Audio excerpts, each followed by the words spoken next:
Réal Ménard, bonjour. Bonjour. Merci d'avoir accepté l'invitation pour nous parler aujourd'hui. Réal, évidemment, ancien député fédéral et maire d'arrondissement aussi d'Hochelaga.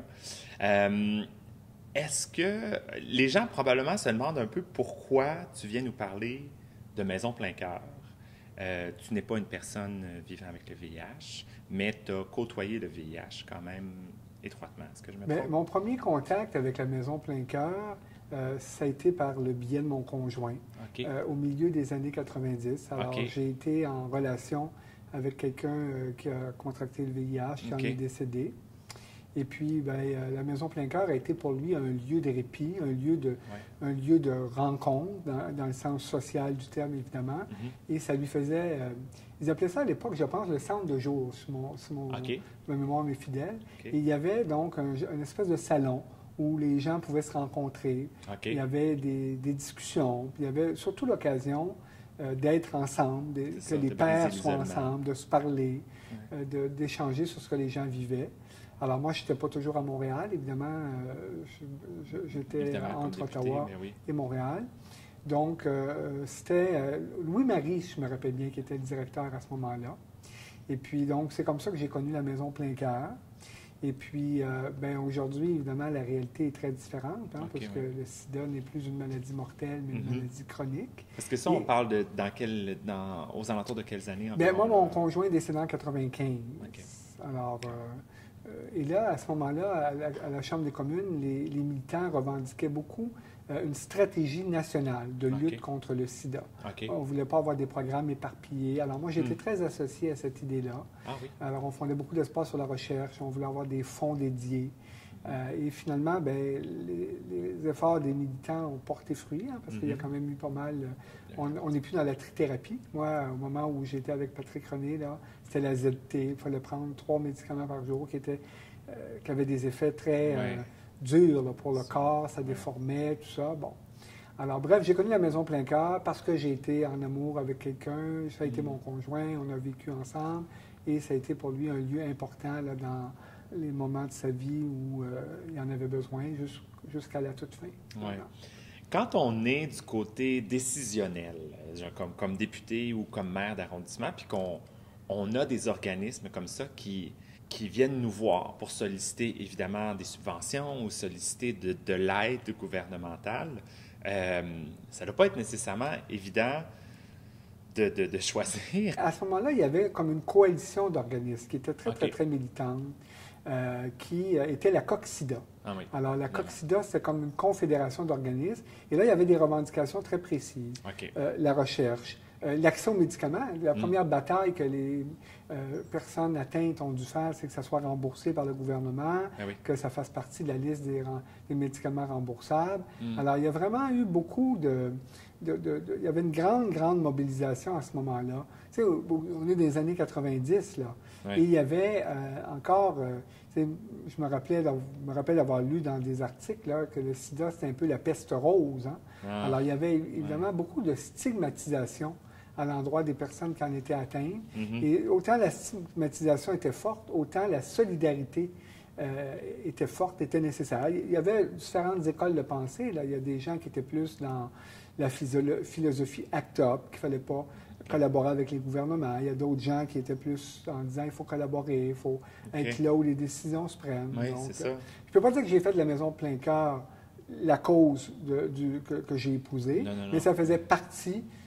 J'ai été très impliqué. Moi, j'avais convaincu le gouvernement de créer un comité à la santé pour étudier l'ensemble des politiques, l'ensemble des fonds disponibles. Alors, pendant plusieurs années, ça a fait partie là, de mon travail de député. Est-ce que c'était réjouissant de voir les progrès qui étaient faits ou c'était frustrant de savoir qu'on ne réussissait pas encore à éradiquer la maladie? Bien, il y a eu des périodes difficiles. Évidemment, mon Ouais. conjoint en est décédé. Alors ça, c'était plus difficile. Et puis, j'ai perdu quand même pas mal d'amis.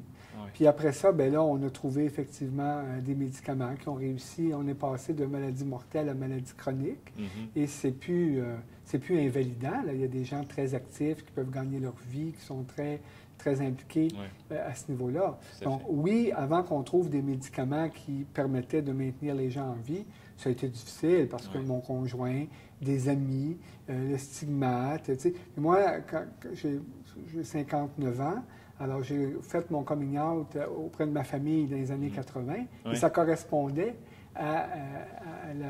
au sida, ça correspondait à ça. Donc là, tu te poses des questions. Tu sais, as 18, 19 ans, c'est quoi la communauté gay, comment ça se passe, tout ça. Donc, c'est pas la période idéale pour faire son coming out dans ce contexte-là, même si, après ça, tu comprends que, bon, il y a une belle solidarité, il y a des groupes qui sont derrière ça, tout ça, mais il y a eu un moment où ça a été associé dans ma vie à quelque chose qui était plutôt négatif que positif, là. Okay. Il reste beaucoup au niveau social de travail encore à faire. Le fait que la maladie est passée, comme tu l'as dit, de maladie mortelle à maladie chronique, a aussi peut-être dans l'esprit de bien des gens et peut-être même des gouvernements aussi relayé un peu la lutte contre le sida au second rang, étant donné que là, on n'en meurt plus. Ça ne veut pas dire nécessairement que parce qu'on n'en meurt plus, que ce n'est pas une maladie qui est envahissante puis qui doit être prise d'assaut, qui devrait être éradiquée, non? Tout à fait. Alors, écoutez, moi, je me rappelle, on avait un devoir, là, la Fondation Ferrar faisait une marche qui était extrêmement populaire. Bon, ça n'existe plus. Ce que je comprends, c'est qu'aujourd'hui, il y a une certaine insouciance.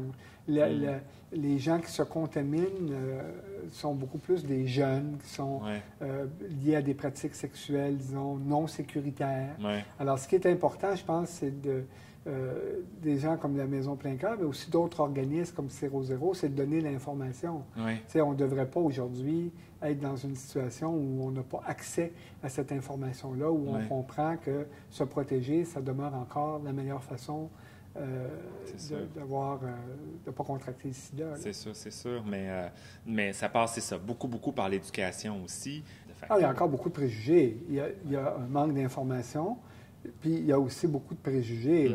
Ça demeure encore une maladie, je crois, une réalité pour laquelle il y a encore beaucoup d'inconfort dans des segments importants de la population. Mais l'information est essentielle. Puis le soutien qu'il faut apporter.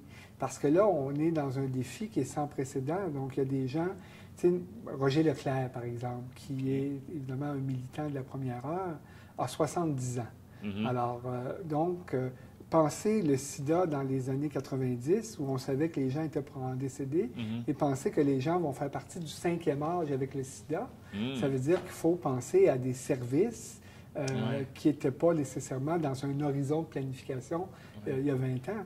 Alors, il y a des gens qui vont avoir une espérance de vie très, très, très, très élevée, là. Évidemment, ça ne veut pas dire qu'il n'y a pas des... Tu sais, il y a une réalité associée à ça, là, mais... donc, l'information, la sensibilisation et aussi l'adaptation des services face à une clientèle qui a une espérance de vie. Et d'une certaine manière, c'est une bonne nouvelle. Oui, exactement. Et le support aussi à des organismes comme justement Maison Plein Cœur qui offrent des services dont les gens ont encore besoin. Parce qu'il y a encore des besoins.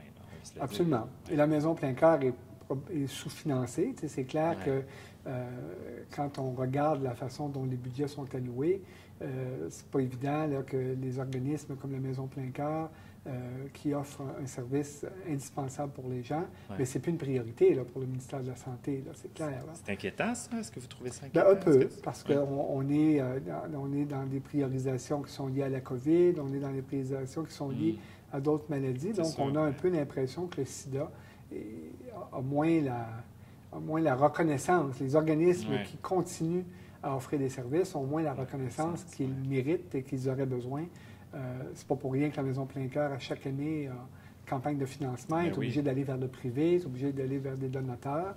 Heureusement qu'il y a des gens dévoués, comme on ne le nommera pas, mais on peut tout de suite parler de Denis Martin-Chabot. Hein? Heureusement qu'il y a des gens dévoués qui offrent, évidemment, de donner du temps puis de s'organiser. Là. Merci infiniment de prendre le temps de nous parler de ton parcours. Puis merci aussi de toute ton implication au niveau politique pour faire avancer la cause, faire changer les choses. Je pense que ça prend des gens qui prennent des décisions dans le bon sens pour faire avancer et faire progresser la lutte contre cette maladie. Merci bien, ça fait un plaisir. Merci beaucoup.